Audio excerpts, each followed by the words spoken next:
You're probably watching this video if you or your family member has hemophilia. As a parent, there are some things that you can do. When the child comes after a fall to bleeding to any of his joints, you can first give rest to that joint, provide icing, compression to the joint, and elevation. By resting the joint, what we mean is we have to immobilize this joint. We can do that by using temporary plasters or splints. The low temperature thermoplastic splint is a very lightweight and reusable material. Immediately after an injury, there will be swelling in the joint and the child will hold the joint in a flexed posture. At this time, the initial splint can be made. After a few days, the bleeding will reduce and the child will be able to extend as much as possible. At this time, we can remold using the same splint. That is the main advantage of using this material. Things you will require when you do this procedure is first the material. Low temperature thermoplastic splint. This is reusable and it's very lightweight. Next, you need a marker. You can use a sketch pen or any kind of pencil to mark out the dimensions that you require. Third, you can use a spoon, spatula or anything to pick the material out of the hot water and to place it onto a towel. To wipe the material just before you apply onto the child, you will require a normal turkey towel. You would need a cutter or a knife to cut out the required amount from the material. To measure out the length required, you will need a measuring tape.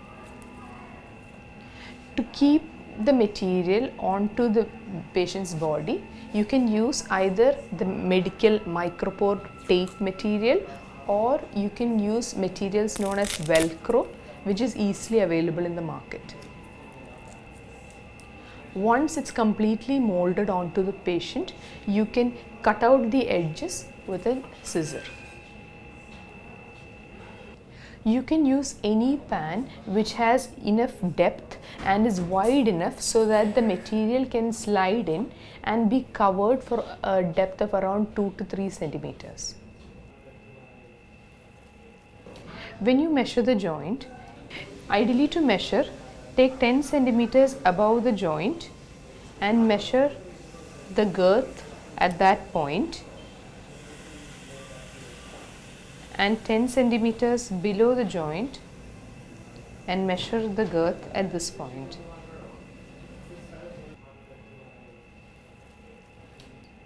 Measure the material required and cut it out using a cutter. Next, insert the material into the water after a period of 1 minute and remove it out and place it onto a turkey towel. Wipe both sides and coat it directly onto the child's arm while it's slightly warm. Keep it in position till the splint solidifies.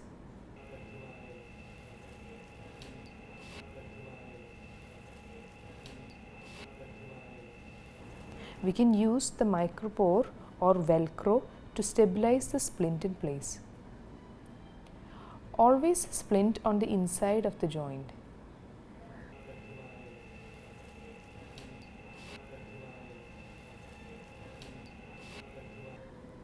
After a few days, when the swelling reduces, remove the splint and extend the joint so you can reapply.